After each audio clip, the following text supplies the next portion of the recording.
Sir सबसे पहला सवाल, ये जो चुपके से जो कल मीटिंग हुई है देवेंद्र फडणवीस जी के यहाँ, आप भी गए थे, क्या हुआ था मीटिंग में? मीटिंग ऐसी कुछ नहीं थी, कोई खास नहीं थी।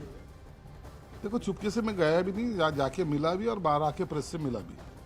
अरे एक दोस्ताना एक रिलेशन होता है।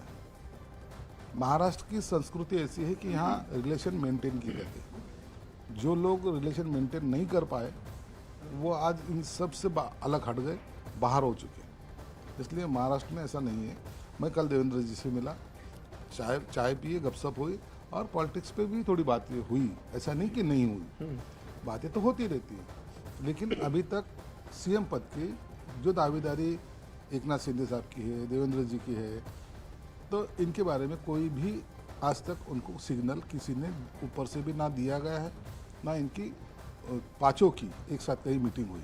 इसलिए अभी वेट एंड वॉच की भूमिका में देवेंद्र जी भी थे और एकनाथ शिंदे साहब भी हैं। जैसे जानकारी ये मिल रही कि आप जब मिले थे तो उस बंगले पे चर्चा हुई कि अगर एकनाथ शिंदे जी सीएम नहीं बनते, डिप्टी सीएम बनते, तो पोर्टफोलियो हम लोग को बड़े पोर्टफोलियो चाहिए, हम इस पोर्टफोलियो में मानेंगे। अगर शिंदे साहब सीएम नहीं बनते तो देखिए, शिंदे साहब सीएम बनते हैं या नहीं बनते, नहीं बने तो क्या डिसीजन लेना है ये शिंदे साहब अच्छी तरह से जानते हैं। कल की मीटिंग में डिस्कस हुआ था कि पोर्टफोलियो को लेकर? नहीं, कोई पोर्टफोलियो को नहीं। जब तक सीएम का चुनाव नहीं होता, नाम का चयन नहीं होता और डिक्लेयर नहीं होता, जब तक नीचे की कोई भी चीज़, मिनिस्ट्रियों की यादी जो भी है वो आधे घंटे में फाइनल हो जाएगी। लेकिन सबसे बड़ा जो क्वेश्चन मार्क है वो सीएम पद का है। और विवेक लगातार हमारे साथ बने हुए हैं। विवेक, यहाँ पर जिस तरीके से आपने ही बातचीत की है संजय जी से, वो साफ तौर पर कह रहे हैं एकता तो जरूर है, लेकिन ऐसा तो नहीं था कि देवेंद्र फडणवीस के चेहरे पर कुछ फाइनल हुआ था। दावा तो ये भी किया गया था कि एकनाथ शिंदे भी हो सकते हैं मुख्यमंत्री, इसलिए वो भी बार्गेन कर रहे हैं अपने तरीके से।